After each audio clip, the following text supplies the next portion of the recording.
히브리서 9장 23절부터 28절입니다.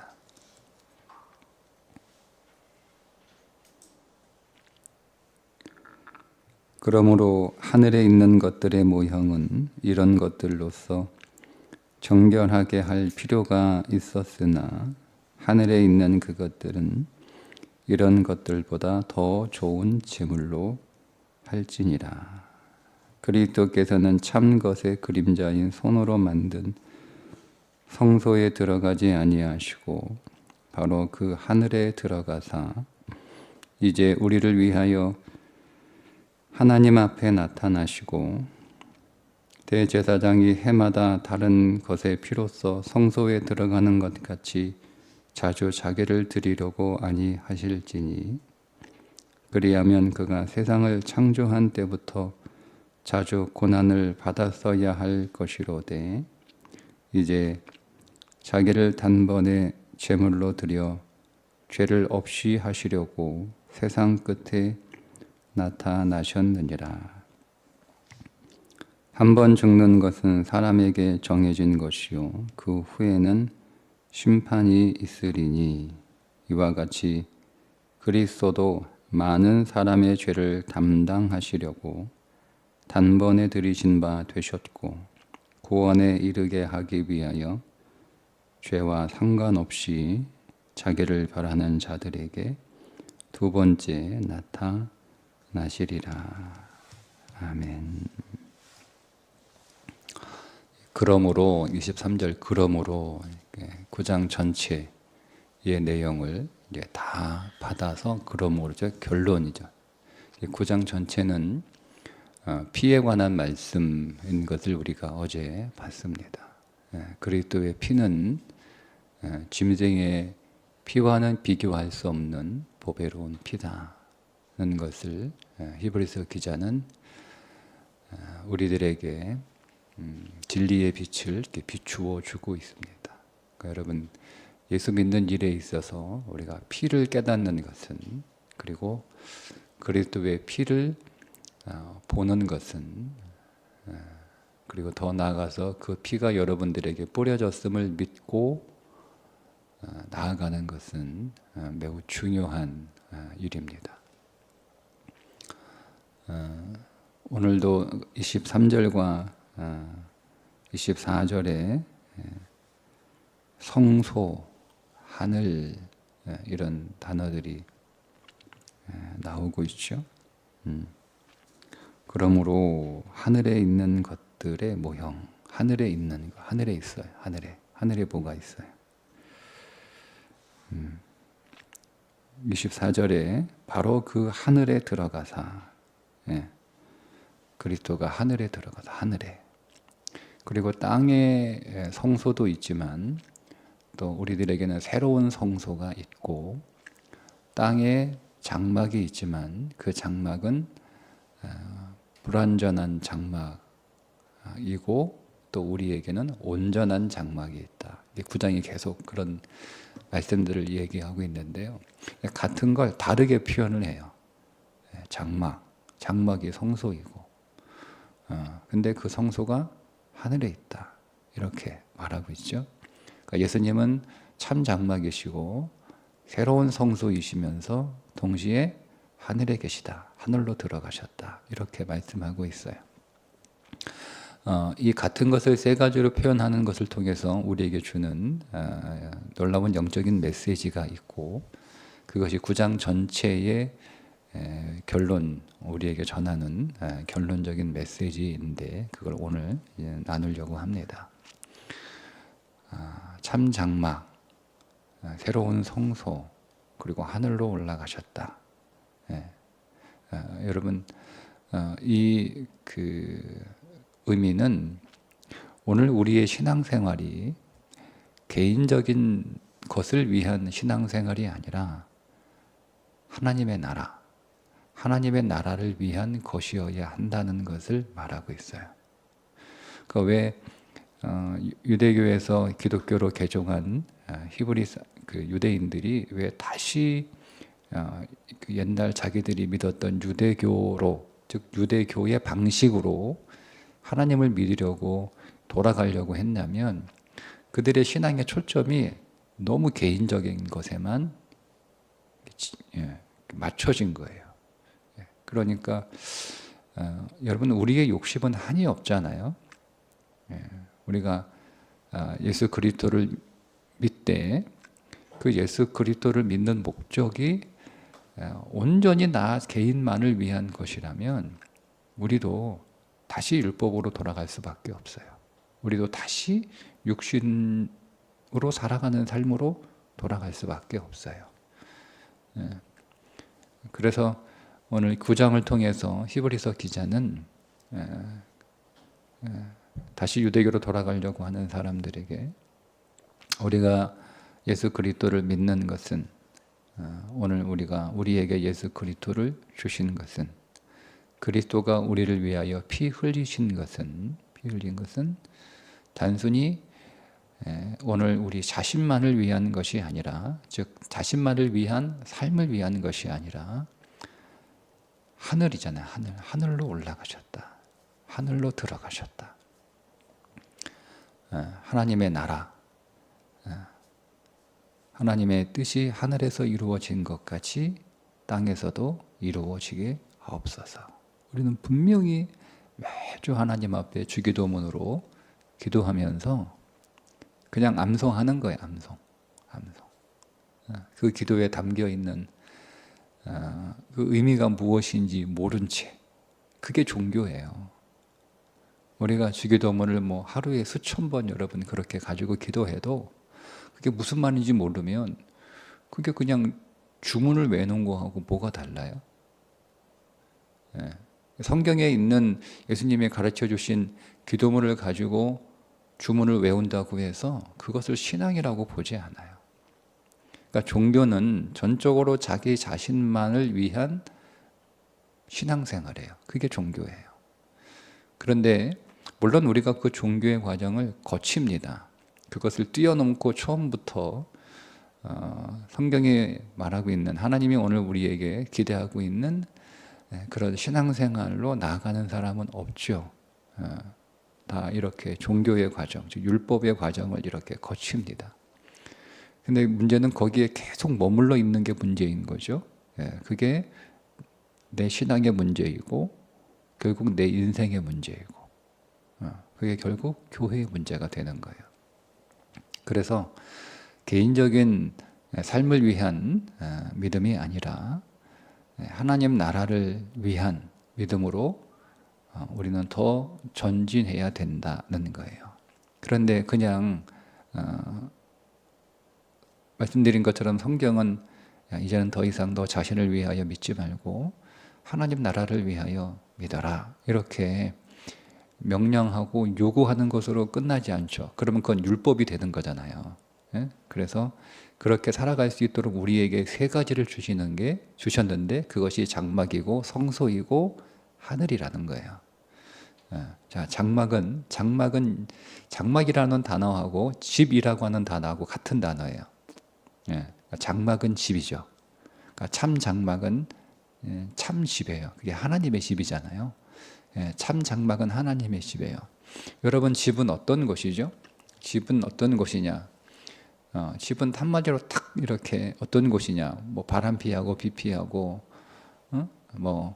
잠을 잘 수 있는 그런 곳이 집이 아니잖아요. 진짜 집은 어떤 집이냐면 사랑이에요. 그래서 참 장막은 하나님의 집이고 하나님의 집에서 우리는 사랑을 받는 거예요. 그러니까 여러분 우리의 예배가 율법과 종교적인 예배가 아니라 그것이 참 예배, 신앙의 예배가 되려면 우리는 예배에서 무엇을 경험하는 거예요? 하나님의 사랑을 경험하고 체험하는 거예요. 그게 내가 하나님의 집에 왔다. 하나님의 집에 와요. 여러분 하나님의 집에. 내가 뭐 왔어요? 내가 하나님의 집에 와서 먹으려고 왔다. 집에 먹으려고 들어가는 사람 있죠. 집에 자려고 들어가는 사람 있어요. 먹을 데 없으니까 집에 가면 먹을 걸 주니까 먹으려고 들어가는 사람 있죠. 잘 데가 없으니까 집에 자려고 들어가는 사람이 있어요. 자, 그런데 먹을 것을 주는 집은 우리 집 말고도 많은 집이 있어요. 여러분, 우리 집만 먹을 거 주나요? 내가 친구 집에 가도 먹을 거 줍니다. 잠을 잘 수 있는 곳이 우리 집뿐인가요? 내가 친구 집에 가도 다 재워줍니다. 그러면 우리는 굳이 우리 집에, 내 집에 들어갈 필요 없어요. 어쩌면 친구 집이 나보다 더 잘 사니까 더 맛있는 것, 더 좋은 것을 나에게 먹을 거를 내줄 수 있죠. 여러분, 그런 데 많잖아요. 그런 데 많잖아요. 우리 집은 좁아. 우리 집은 좁아가지고 잠자리도 불편한데, 친구 집에 가니까 친구가 그냥 우리 집 방 많으니까 그냥 아무 방에 들어가서 네가 자고 싶은 방에 들어가 자. 우리 집은 좁아 터져가지고 막 응? 자려면 막 온 식구가 방 하나밖에 없어가지고 막 뭐 이불 막 뺏고 막 저리 비켜라 막 이렇게 해서 그렇게 자야 되는, 웅크리고 자야 되는 집인데, 친구 집에 가니까 침대를 내주는 게 아니라 방을 하나 내주는 거예요. 아무 방에 들어가서 자면 돼. 얼마나 좋아요. 그죠? 근데 여러분, 사랑은 우리 집밖에 없어요. 그러니까 집은 내가 먹으려고 가는 게 아니고 내가 자려고 들어가는 게 아니에요. 집은 사랑을 받으려고 들어가는 거예요. 여러분이 하나님 앞에 예배할 때 여러분, 우리가 먹을 거, 하나님 먹을 거, 그게 뭐예요? 무엇을 먹을까, 무엇을 마실까? 주님 말씀하시잖아요. 하나님의 집에 와가지고 먹을 거 달라고 그래요. 무엇을 입을까? 하나님의 집에 와서 뭐 입을 옷 달라고 그러는 거예요. 여러분, 옷은 꼭 집이 아니어도 얼마든지 가서 구할 수 있어요. 근데 여러분, 우리가 하나님의 집에 와서 우리가 받아야 될 것, 우리가 누려야 될 것 뭐냐면 사랑이에요. 아버지의 사랑. 그러니까 오늘 우리가 하나님의 집에, 아버지의 집에 왜 왔어? 먹을 거 얻어먹으려고 온 게 아니잖아요. 먹을 거 얻어먹은 게 뭐냐? 사랑이에요. 사랑. 집 나간 상자가 아버지 집에 오니까 아버지가 송아지 잡아줘가지고 너무 좋다. 그 아버지가 잡아준 송아지, 아버지가 차려준 잔치상 때문에 야, 역시 집이 좋아. 여러분, 이렇게 생각했으면 그놈은 또 집 나갑니다. 안 그러겠어요? 네? 또 나갑니다. 그놈은. 아버지가 입혀준 새 옷과 새 신과 아버지가 끼워준 반지가 야, 역시 아버지가 최고야. 우리 집이 최고야 라고 그것 때문에 그 아버지 집이 좋다라고 생각하는 자식은요, 언젠가 또 나가게 돼 있어요. 그런데 세상 어디에도 아버지처럼 나를 사랑해주고 나를 받아주고 나를 품어주고 나를 이해해주고 나를 용서해주는 곳은 없다는 거예요. 그거 알면 그 집 못 나갑니다. 설사 그 집에서, 그래서 여러분, 그 아들이 처음에 뭐라고 얘기한 거예요? 내가 아버지의 사랑을 감당할 수 없으니 종으로 나를 받아주세요라고 말씀드려야겠다. 이렇게 간 거예요. 이게 갔는데, 종은 여러분 뭐 먹는 것도 못 하잖아요. 종이 뭐 푸짐하게 뭐 맺혀지게 먹습니까? 아니잖아요. 그죠? 종이 뭐 대단한 뭐 옷을 입습니까? 종이 뭐 아무나 자고 싶을 때 자는 건 아니잖아요. 그죠? 근데 그러고 갔는데 아버지가 자기를 아들로 받아준 거예요. 그게 사랑이죠. 그게 사랑이죠. 그래서 여러분, 장막은 하나님의 사랑을 경험하는, 그래서 하나님이 우리에게 사랑을 주시는 거예요. 사랑을 주시고 하나님 나라를 위한 삶을 살라고 하시니까, 그러니까 여러분이, 우리가 왜 하나님 나라를 못 사냐면 하나님이 주시는 그 사랑을 내가 안 받는 거예요. 안 주시는 게 아니고 내가 잘 모르는 거예요. 그래서 우리가 하나님의 사랑을 구하는 게 아니라 계속 먹을 거 구하고 입는 거 구하고 자는 거 구하고 이것만 구하고 있으니까 정작 내가 받아야 될 건 못 받으니까 그 나라를, 우리의 육신에 먹을 것과 입을 것과 우리의 뭐 그런 어떤 그 잘 수 있는 잠자리를 가지고 그게 많아서 하나님 나라를 살 수 있는 게 아니에요. 두 번째는 성소라고 얘기죠. 성소는 그리스도와 내가 온전하게 하나가 되는 장소가 성소거든요. 성소와 지성소, 여기서 성소는 지성소를 말씀을 드리는 거예요. 대제사장 아론이 지성소 안에 들어가서 그 지성소 안에 피를 이렇게 탁 뿌리잖아요. 그죠? 그러면 그 피는 누구 피가 되는 거죠? 그리스도의 피인가 우리가 다시 그 새성전의 새성소의 개념으로 거기에 그리스도의 피가 뿌려졌잖아요. 근데 그 피는 누구 피가 되는 거예요? 내 피가 되는 거예요. 그래서 그리스도의 피가 뿌려졌을 때 하나님은 우리의 피가 뿌려지는 것으로 보시고 우리를 용서하시는 거잖아요. 그죠? 그러니까 그 지성소는 그리스도와 내가 하나 되는 곳이에요. 그러니까 그리스도와 내가 하나가 됐다는 의미는 뭐냐면 그리스도 안에 있는 모든 좋은 것들이 다 나에게 주입이 된 거예요. 그러니까 그리스도 안에 있는 좋은 것들이 다 나한테 온 거죠. 다 나한테 온 거예요. 그래서 내가 성서는 내가 그리스도 표현이 좀 그런데 이게 우리 언어의 한계인데 내가 그리스도가 되는 거예요. 뭐 이렇게 얘기하면 또 뭐 이단이라고 그럴 텐데 내가 이제 우리가 이거를 좀 그렇게 논란을 피하기 위해서 그리스도를 닮아간다 이렇게 표현하는 건데요. 더 정확한 표현은 내가 그리스도가 되는 거예요. 그리스도가 하나가 되는 거예요. 예. 그러니까 닮아간다라고는 흉내낸다라는 이미지가 너무 강하니까 그건 사실 좀 적절한 안전한 표현인데 좀 적절한 표현은 아니에요. 그러니까 내가 그리스도 안에 있는 모든 것들이 그 안에 있는 모든 것들이 다 내 안으로 흘러들어요. 그게 성소예요. 성소. 그걸 믿음이라고 부르는 거예요. 믿음. 그리스도 안에 있는 모든 좋은 것들이 내 안에 계속 주입되고 있다. 그러니까 여러분들이 그리스도를 닮는다라고 하면 내가 그리스도를 닮기 위해 노력한다라는 의미가 훨씬 강하잖아요. 그죠? 닮으려고 노력해야 되는 거잖아요. 근데 제가 어제 말씀드린 것처럼 자식이 부모를 닮으려고 노력하지 않아도 자식은 부모를 닮아버리잖아요. 그죠? 네. 그러니까 우리가 우리에게 피가 뿌려졌기 때문에 우리 안에 그리스도의 피가 왔단 말이에요. 그러니까 우리가 그리스도를 닮으려고 노력하지 않아도 노력하라고 하는 건 율법이에요. 그러니까 내가 예수님이라면 어떻게 하셨을까? 이건 완전히 율법의 수준에서 하는 얘기예요. 율법에서도 좀 높은 수준이죠. 그죠? 근데 우리는 그거를 괴단한 어떤 그 신앙의 그 통찰이라고 생각하는 거예요. 내가 그리스도라면 여기서 어떻게 선택하실까, 어떻게 판단하실까, 어떻게 말하실까, 어떻게 행동하실까 이렇게 그리스도를 흉내내고 닮아 노력하는 거고요. 은혜는 뭐냐면 그리스도의 피가 내게 뿌려졌으니까 내가 아버지 닮으려고 애쓰지 않아도 나는 아버지의 말투나 아버지의 걸음이나 이걸 다 아버지의 성품이나 아버지의 기질이나 다 닮아간단 말이에요. 그런 것처럼 나는 자연스럽게 그리스도를 닮아간다라고 하는 믿음. 그러니까 여러분 노력하지 않아도 여러분이 정확하게 진리에 서 있으면 여러분들은 노력하지 않아도 그리스도를 닮아가게 돼 있어요. 왜? 그분의 그 모든 것들이 그분의 성품이 우리 안에 자연스럽게 흘러 들어오니까 우리에게 피가 뿌려졌다고 말씀을 계속 드리잖아요.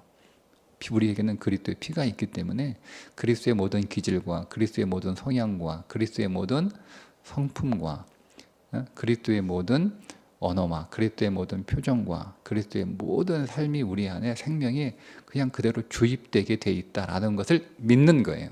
믿는 것. 이걸 믿는 거죠. 그게 성소, 새로운 성소라고 하는 것이 우리에게 주는 거예요. 자, 사랑을 주셨죠? 믿음을 주셨죠? 그 다음에 하늘이에요. 하늘은 오늘 우리의 승천하는 삶인데 하늘은 성경에서 하늘을 얘기할 때는 특별히 히브리서에는 하나님 우편 하나님의 보좌 우편에 앉아 계신 그리스도 하늘에 오르사. 그러니까 하늘이라고 하는 것은 우리에게 승천의 삶, 즉 하나님의 권세를 누리는 삶이에요. 권세를 누리는 삶. 그것이 뭐죠? 자녀의 권세죠.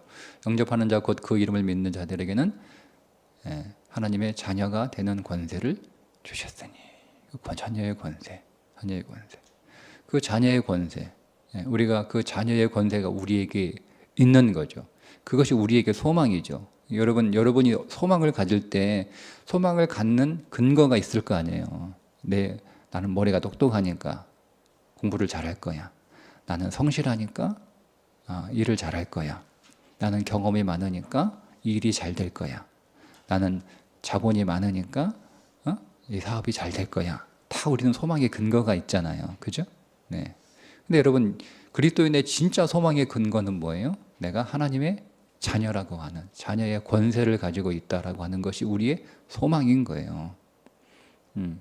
그러면 여러분, 그것은 우리가 이미 가지고 있는 거고, 내가 머리가 좋은 거나 경험이 많은 거나 기술이 있는 거나 뭐 돈이 많은 거나 뭐 이런 것들은 내가 없을 수도 있잖아요. 그리고 그게 안 통할 수도 있단 말이에요. 그게 항상 통합니까?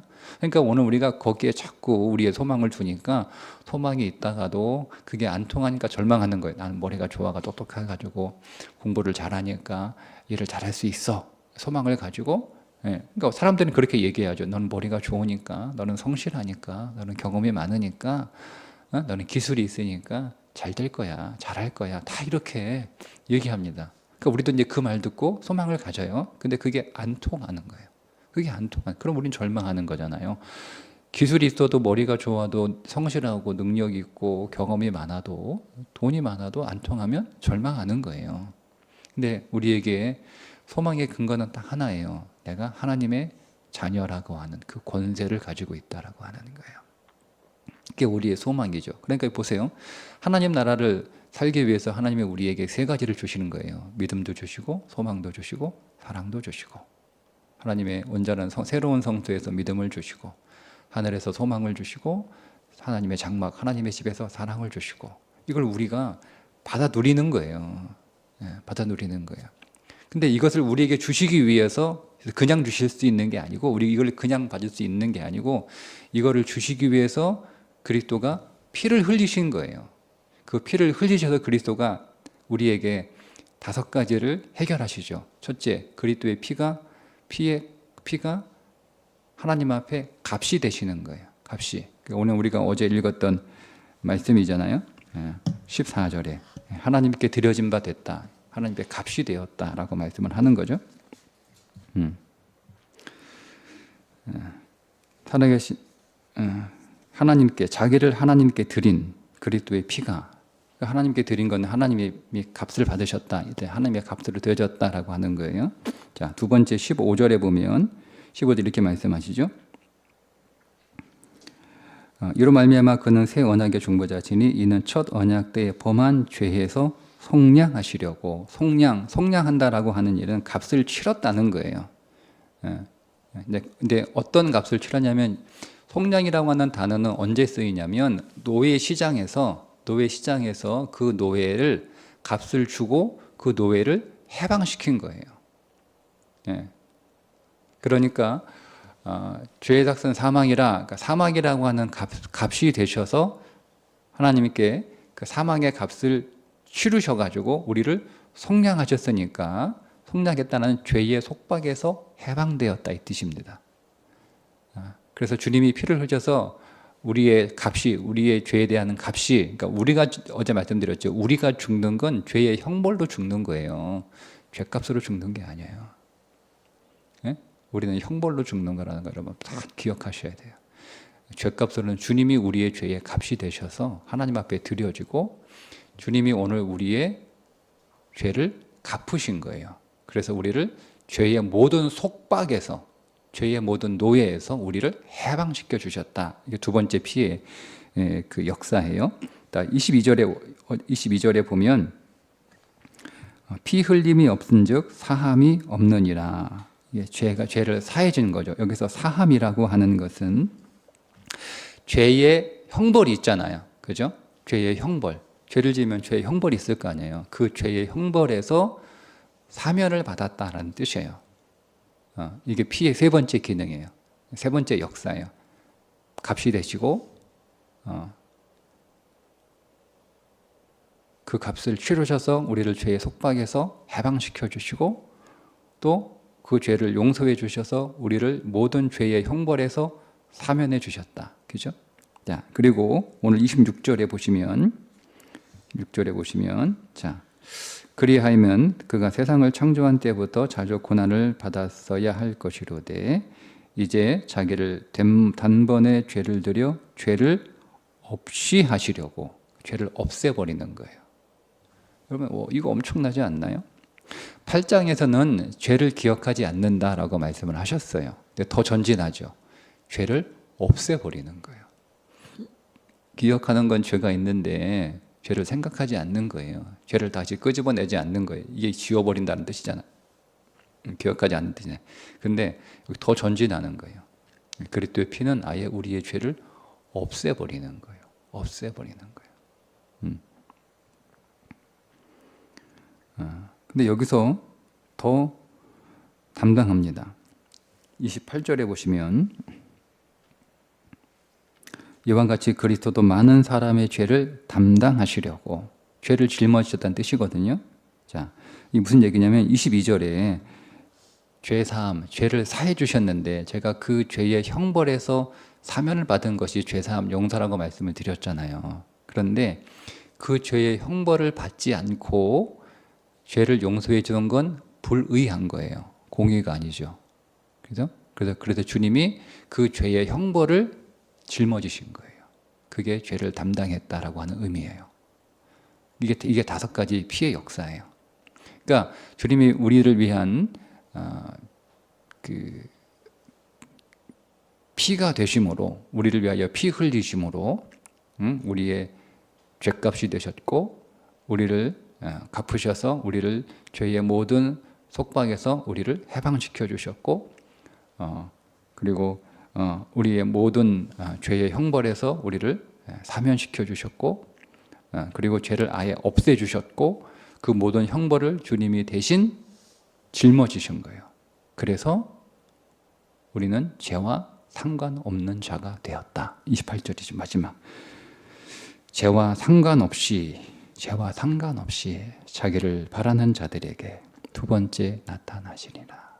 그러니까 우리는 죄와 상관이 없는 자가 됐어요. 죄와 상관이 없는 자들이에게 주어지는 그 체험이 뭐냐면, 그 영광이, 그 선물이 뭐냐면 우리에게 사랑도 주시고 믿음도 주시고 소망도 주시는 거예요. 그러니까 여러분 이렇게 생각하시면, 나는 왜 사랑을 받지 못할까? 여러분이 이제는 더 이상 죄와 상관이 없는 자라는 것을 진리로 보지 못하기 때문에 사랑을 누리지 못하는 거예요. 예.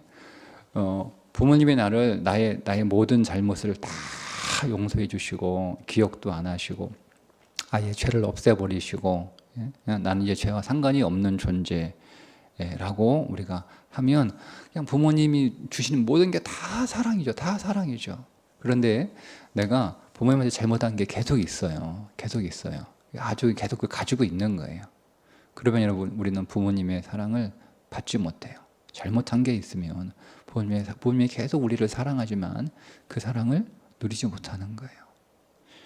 그러니까 여러분이 두 가지인 거예요. 교회 다니는데 첫째, 그 사람이 정말 죄를 해결하지 못하는 거예요. 쉽게 얘기하면 중생하지 않은 거예요. 그러니까 중생하지 못한 자는 하나님의 사랑을 경험하지 못해요. 그럼 받을 수가 없는 거예요. 두 번째, 그는 거듭나 중생했어요. 그런데 이 진리를 모르는 거예요. 이제는 내가 죄와 상관이 없다. 주님이 나의 죄값이 되시고 나의 죄값을 치르시고 내 죄를 용서하시고 내 모든 그 죄를 없애버리시고 내 모든 형벌을 다 주님이 짊어지셔서 나는 이제 죄와 상관이 없는 자가 되었다라고 하는 이 명백한 진리를 보지 못하니까 우리는 늘 하나님에 가가지고 늘 죄인으로 서는 거예요. 죄인으로. 늘 죄인으로 서는 거예요. 그러니까 그 사랑을 못 누리는 거예요. 그러니까 우리는 늘 사랑을 뭐로 느끼냐면 그냥 내가 필요한 것이 채워지면 내가 하는 일이 잘 되고 내가 필요한 것이 채워지고 그러면 내가 하나님의 사랑을 받았어 이렇게 생각하는 거예요. 근데 그런 게 없으면 내가 몸에 병들고 내 일에 문제가 생기고 한 일이 잘 안 되고 부족하면 하나님의 사랑이 좀 못 받아서 이렇게 생각하는 거예요. 계속 종교적으로 생각하는 거예요. 계속 종교적으로. 그러니까 여러분, 하나님은 우리에게 사랑 주시기 위해서 믿음, 내가 그리스도를 닮아가 그리스도가 되는 거죠. 그리스도가 되는 거죠. 그리스도는 우리에게 독생자로 오셨지만 이제는 우리에게 맏아들이 되신 거잖아요. 그러니까 그 동생들은 형보다 못한 동생으로 되는 게 아니고 다 형 같은, 맏아들 같은 동생들이 다 되는 것이 하나님의 목적이란 말이에요. 근데 나는 내가 그렇게 형처럼 내 맏아들이신 그리스도처럼 그렇게 내가 되려고 노력하고 애쓰는 게 율법이고 종교고 이제 하나님 나를 그렇게 만들어 주실 거라고 하는 거죠. 그죠? 그 믿음을 가지고 내 안에 있는 부족한 성품, 부족한 인격, 또 부족한 어떤 언어, 부족한 어떤 행동, 우리 안에 그런 기질들 볼 때마다 이걸 내가 고쳐야지, 내가 바꿔야지, 내가 변해야지. 여러분 이렇게 노력하시는 건 종교예요. 그러니까 여러분 신앙생활이 피곤한 거예요. 그래 하나님의 나를 그리스도의 피 안에서 나를 그리스도로 바꾸어 가실 것이고 나는 지금 그런 조성된 가운데 있을 것이다 라고 하는 거죠. 여러분 이게 얼마나 놀라운 일입니까? 네. 그 믿음 안에 거하시는 거예요.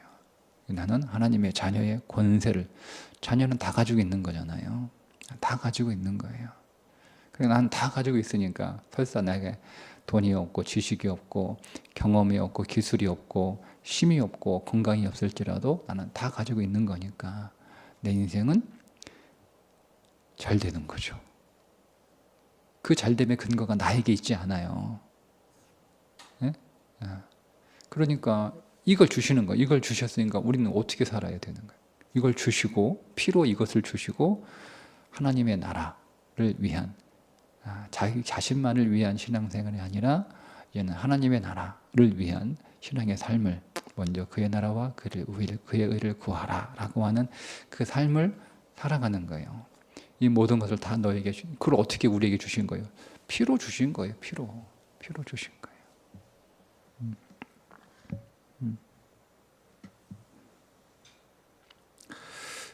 그래서 오늘 이것을 우리에게 적용할 때 여러분 이렇게 적용하시면 되는 그게 이제 28절이 적용점이에요. 원래 28절의 의미는 뭐냐면 이런 의미예요. 자, 이와 같이 그리스도도 많은 사람의 죄를 담당하시려고 단번에 들이신 바 되셨고 구원에 이르게 하기 위하여 완전한 구원에 이르게 하기 위하여 죄와 상관없이 자기를 바라는 자들에게 두 번째 나타나시니라. 이 말은 무슨 얘기냐면 주의 재림을 말씀하시는 표현이에요.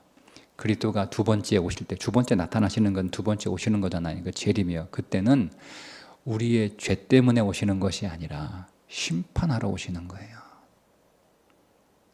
그때 죄와 상관없이 오시는 거니까 원래 1차적인 의미예요. 근데 그때 죄와 상관이 없게 된 자들은 온전한 구원, 완전한 구원에 이르게 되는 거죠. 그죠?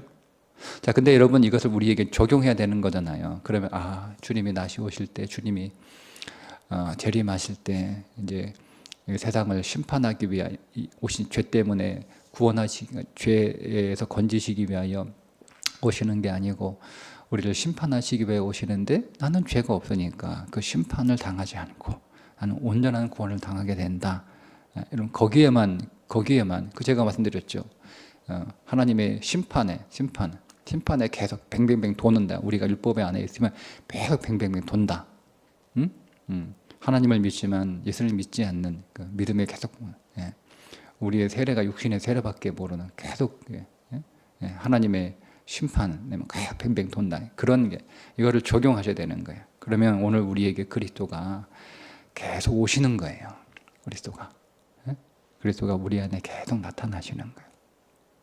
그리스도가 계속 나타나신다라고 하는 것은 우리 안에 그리스도가 계속 우리에게 나타나서 우리를 완전한 구원, 매일매일 우리를 완전한 구원에서 우리를 계속 건져 올리시는 거예요. 구원은 이미 이루어졌지만 그 구원은 또 지금 우리의 시간 안에서, 영원 안에서 완전히 이 구원은 이루어졌고 우리가 살기는 이 시간 안에서 우리는 계속 구원이 완성되어 가고 있는 거예요. 그러니까 주님이 오늘 우리에게 매일 찾아오셔서 계속 우리를 건져 올리시는 거죠. 계속 건져 올리시는 거예요. 그걸 누리는 거예요. 그래서 오늘 내가 처한 이 모든 사망의 증상들, 내가 지금 경험하고 느끼고 내가 지금 겪고 있는 이 모든 어둠들, 여기에서 그리스도가 우리를 계속 건져 올리신다. 왜요? 우리는 그분의 피가 뿌려진 자들이기 때문에 그렇습니다. 계속 건져 올리시는 거예요. 그러니까 이걸 우리가 오늘도 하나님께서 저와 여러분을 건져 올리세요. 모든 사망의 그림자, 모든 어둠, 모든 절망, 모든 슬픔, 모든 실패, 모든 연약함, 모든 가난함, 모든 병듦에서 주님이 우리를 계속 온전하게 우리를 건져 올리신다 하고 우리에게 적용하는 거예요. 적용하는 거예요.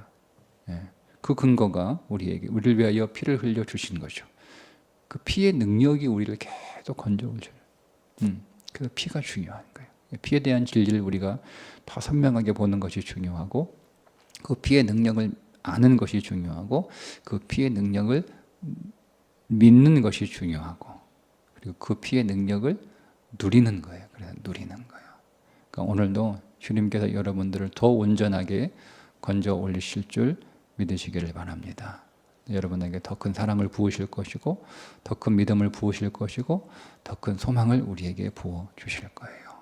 오늘도 오늘 우리의 삶이 더 그리스도가 찾아오시는 하루가 되시기를 주님의 이름으로 축복합니다.